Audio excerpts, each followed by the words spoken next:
Como parte del sistema de centros públicos de investigación del Consejo Nacional de Ciencia y Tecnología, el Colegio de la Frontera Norte es conocido por sus posgrados de calidad. El día de hoy le damos la bienvenida al doctor Javier Oliveras González, quien además de ser profesor e investigador en esta institución, es el coordinador de la Maestría en Acción Pública y Desarrollo Social. Acompáñenos.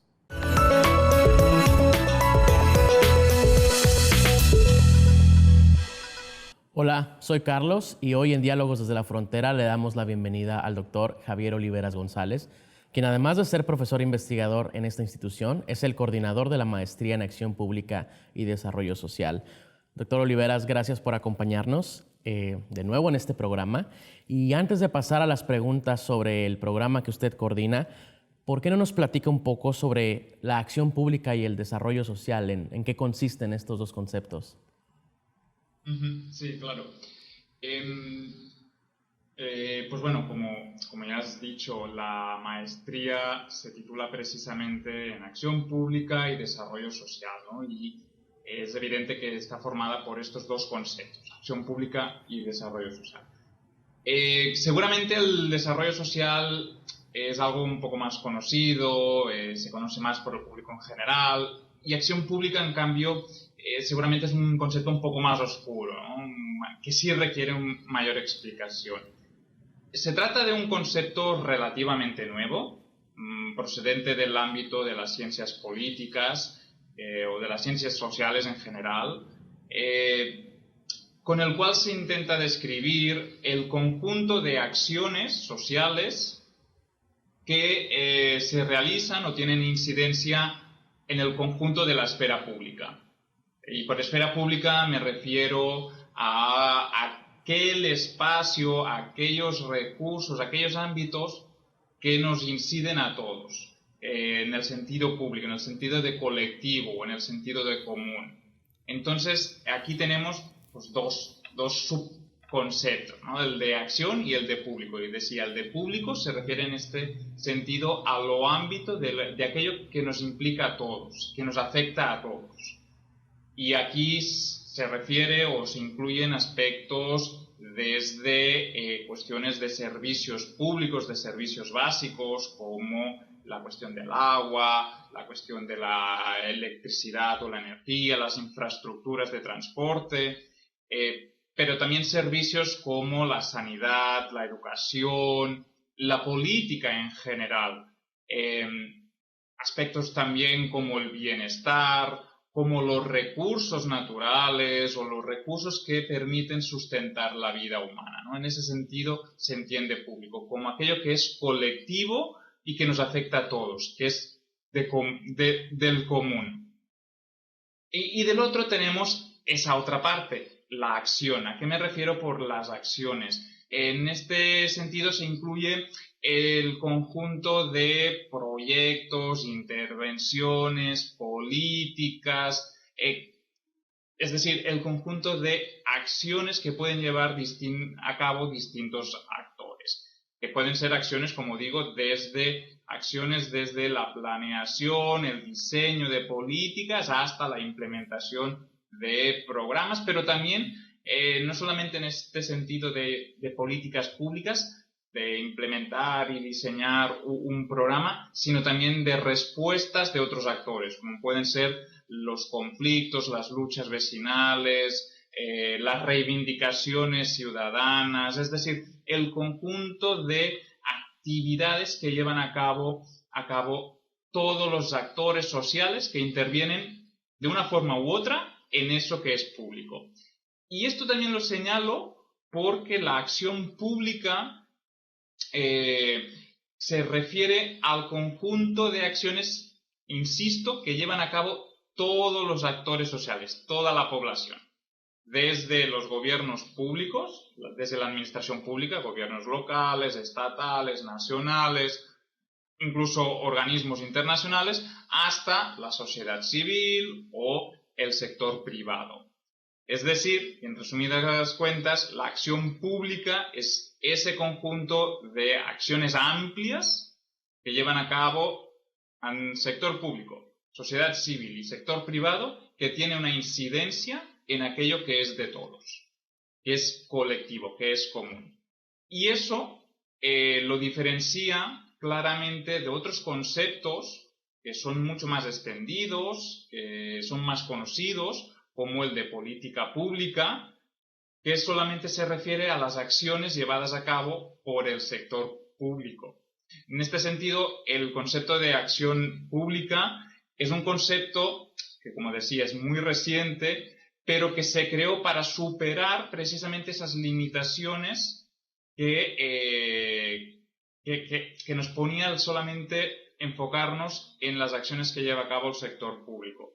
¿Y por qué? Porque en realidad lo que todos sabemos, lo que todos hemos visto es que aquello que nos afecta a todos no solamente depende del Estado, o no solamente lo hace el Estado, sino que depende de nosotros como ciudadanos, como personas.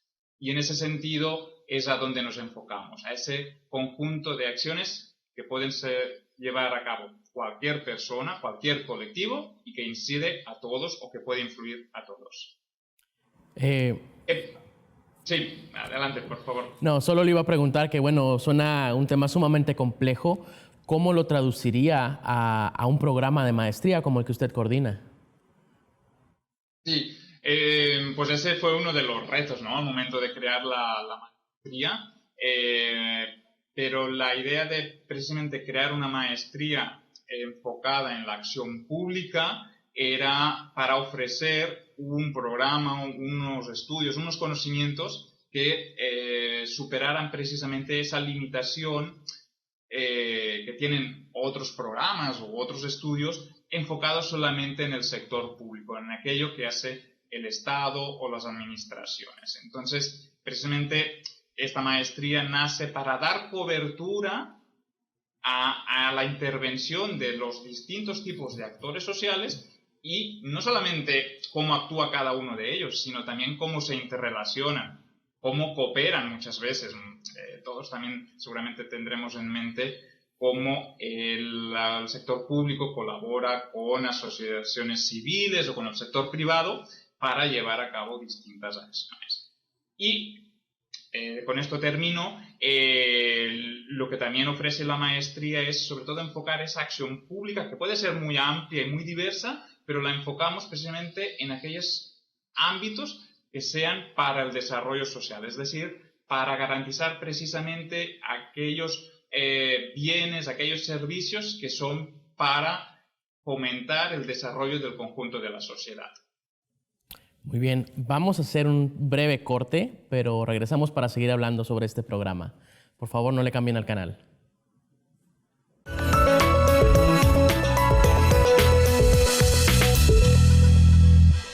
Seguimos en Diálogos desde la Frontera. Les recuerdo que estamos con el doctor Javier Oliveras González, quien es el coordinador de la Maestría en Acción Pública y Desarrollo Social.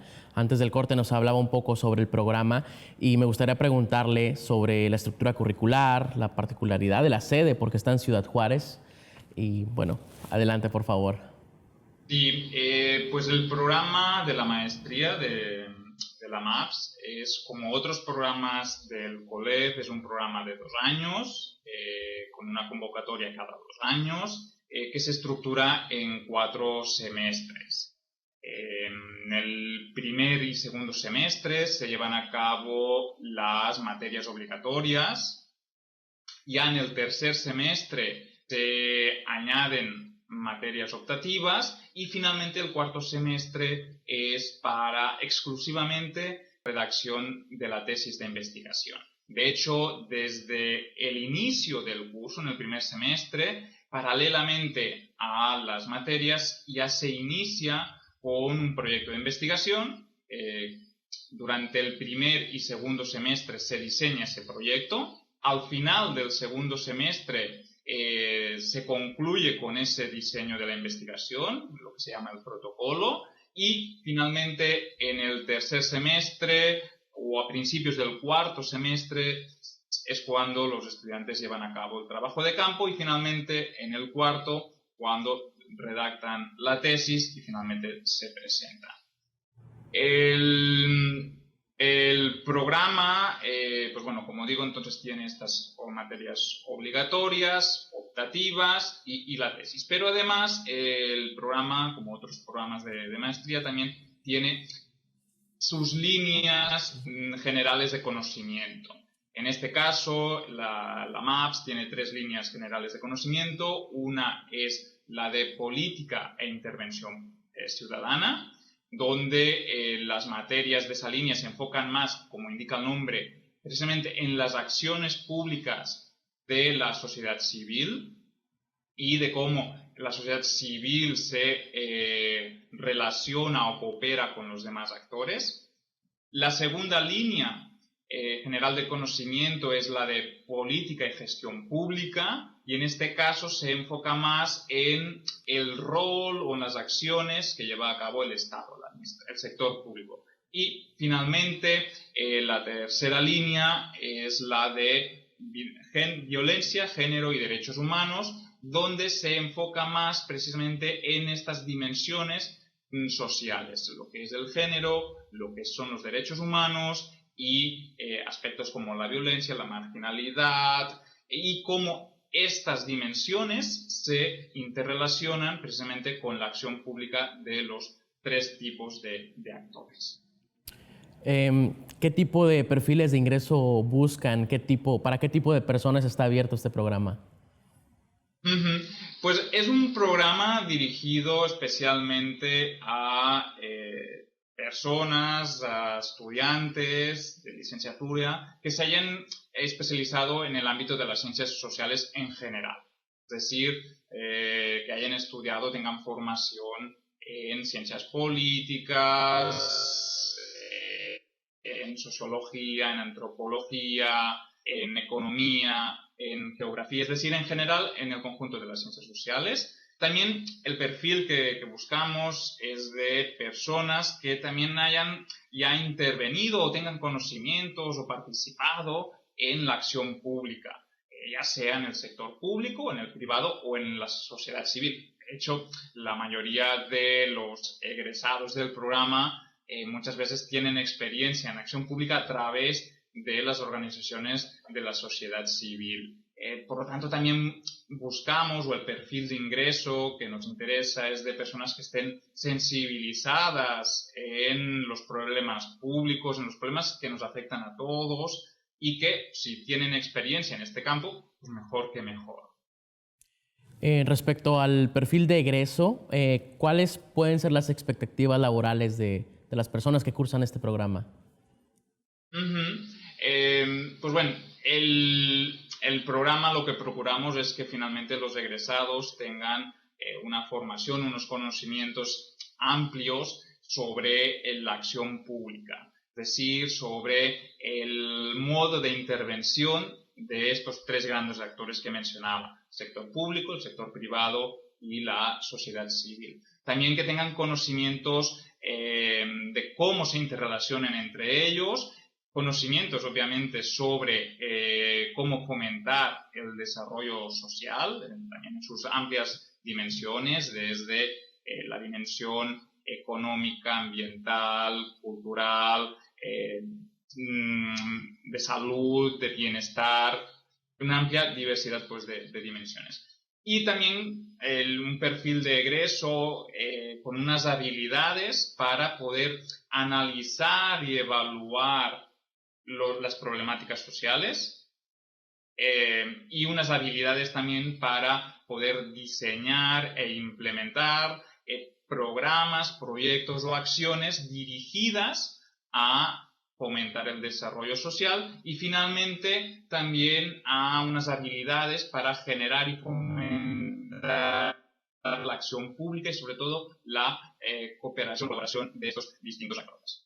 Entonces, con estas bases, lo que hemos podido ver también a lo largo ya de las promociones que han egresado de esta maestría, es que muchos de los egresados pueden tener expectativas laborales en el ámbito del sector público, en el ámbito sobre todo de la gestión o implementación de programas sociales o en general de las políticas públicas. Y también una gran parte de los egresados han encontrado un nicho laboral en el ámbito de las organizaciones civiles, de las ONGs y de organismos internacionales. Organismos internacionales de distinta índole, desde apoyo a personas migrantes y refugiadas hasta ámbitos como el del medio ambiente o el de organizaciones sociales a escala local o a escala de colonias. Muy bien. También me gustaría destacar por último, como ya mencionabas, la maestría se ofrece en la sede de Ciudad Juárez. Como sabes, la mayor parte de los programas de posgrado del COLEP se ofrecen en Tijuana, pero en este caso se ofrece en otra de las sedes, en Juárez, ¿no? Y es el único programa que se ofrece aquí en esta ciudad, pero pues, aún así eso no implica que los estudiantes de esta maestría estén en desventaja con respecto a los de Tijuana, ¿eh? Los recursos son los mismos, se comparten también muchos recursos, los propios estudiantes de una maestría a otra pueden también interrelacionarse. Pero bueno, sí es particular, y eso es además Ciudad Juárez una ciudad particular en el sentido de que asimismo funciona como un tipo de laboratorio. Ciudad Juárez, por las circunstancias que sea, es una ciudad mexicana con muchas problemáticas sociales y que nos permite pues ofrecer o aprovechar esas contexto local para poder analizarlo y aplicarlo en la maestría.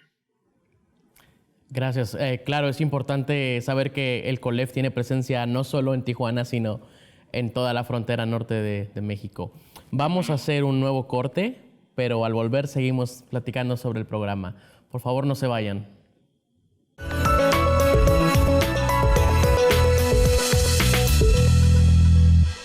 Seguimos en Diálogos desde la Frontera. Les recuerdo que estamos con el doctor Javier Oliveras González, quien es el coordinador de la Maestría en Acción Pública y Desarrollo Social.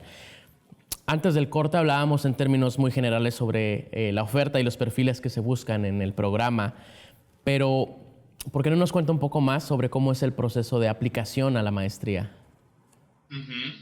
Para poder ingresar o acceder a esta maestría se tiene que aplicar. Ahora mismo está abierta la convocatoria para la próxima promoción, que es la de 2022 a 2024. El proceso de ingreso podemos dividirlo como en 3 fases. Una primera fase, que es la que ahora mismo se ha abierto, en la que los aspirantes tienen que aportar un conjunto de documentación, identificación, el título de licenciatura, cartas de recomendación, su semblanza, en fin, una lista de documentos. Una vez se ha entregado esa documentación, luego pasamos a una segunda fase, que en esa corresponde a los profesores, a los docentes de la maestría, en el cual se revisa esa documentación, sobre todo lo que revisamos con mayor atención, además de cumplir con las especificaciones de titulación universitaria, que esté correcta toda la documentación, pero sobre todo por parte de los docentes de la planta núcleo del programa nos enfocamos en evaluar las competencias, las habilidades y motivos por los cuales quieren ingresar en la maestría. Nos enfocamos en revisar el proyecto, la prepropuesta de investigación, los motivos por los cuales a un interesado le gustaría ingresar a una maestría como esta. Y también, como parte de ese proceso, luego llevamos a cabo unas entrevistas con los candidatos a ingresar, en los cuales se preguntas de nuevo sobre la idea de proyecto de investigación, sobre sus motivos, sobre su formación. Y luego, posterior a esto, es cuando pasamos a la tercera fase, en la cual ya finalmente, una vez se han revisado toda la documentación, se cumpla con los requisitos, cuando la planta docente ha ha revisado y evaluado los motivos, el proyecto de investigación, finalmente es cuando se pasa a una selección de los interesados y es cuando se publican los resultados y ahí ya finalmente los candidatos aceptados es cuando tienen que formalizar su ingreso al colegio. Muy bien. Seguimos en una situación de pandemia y en ese sentido, ¿cuáles son las expectativas para esta próxima generación en términos de asistencia o de clases presenciales? Y pues bueno, como sabes, la pandemia es algo que no controlamos, que no depende de nosotros, no depende del COLEF. Las buenas noticias es que cada vez vamos avanzando más, o se está avanzando en México y a nivel mundial en la vacunación y también en el aprendizaje de las medidas de seguridad. Por lo tanto, yo creo y espero, o al menos es lo que me gustaría, que la próxima generación pudiera ser una generación completamente presencial. Seguramente o quizás tendrán que continuar tomando medidas de seguridad para evitar los contagios, pero lo más probable es que sea presencial. La generación actual, la generación 2020-2022, es la que ha sufrido más la pandemia y los 2 primeros semestres sí fueron totalmente en línea. Ahora en unos días empezará el tercer semestre con la esperanza, con casi la seguridad de que más o menos en el corto plazo ya regresaremos a la presencialidad. Muy bien. No sé si nos podría recordar, por favor, cuáles son las fechas importantes para quienes están interesados en ingresar al programa. Sí, como decía, la convocatoria ya está abierta. De hecho, abrió el pasado lunes 23 de agosto y hay una primera fase, como comentaba, que es la de aportar toda la documentación, aplicar un examen, el examen 3, y esta primera fase de postulación va a cerrar el 22 de abril del próximo año, 2 de abril de 2022. Posteriormente se entra en la segunda fase, que incluye las entrevistas a los candidatos preseleccionados, y esas entrevistas se van a llevar a cabo en mayo del año que viene, en mayo del 22, y finalmente los resultados se van a publicar en junio del año que viene. Pero por lo pronto las fechas importantes a mantener es la de la postulación, que se cierra el abril del año 22. Muy bien, está a punto de terminarse el tiempo, pero me imagino que toda la información la pueden encontrar en el portal del COLEF. Sí es. Toda la información sobre la convocatoria está disponible en la página del COLEF, en la sección de posgrados. Allá está la convocatoria completa y detallada. También hay una sección de preguntas frecuentes para resolver dudas, pero además también se puede escribir a las coordinaciones de las maestrías. En este caso se puede escribir a mi cuenta para también resolver dudas. Y además en la página web del COLEF también está ahí disponible más información sobre esta maestría en concreto. Muy bien. Bueno, pues desafortunadamente el tiempo se nos ha terminado. Muchas gracias por su presencia, doctor Oliveras. A ustedes. Y bueno, muchas gracias también. Gracias por la invitación. Gracias. Y gracias también a quienes nos estuvieron viendo desde casa. No olviden seguirnos en nuestras redes sociales para más información. Esto fue Diálogos desde la Frontera y nos vemos en la próxima emisión.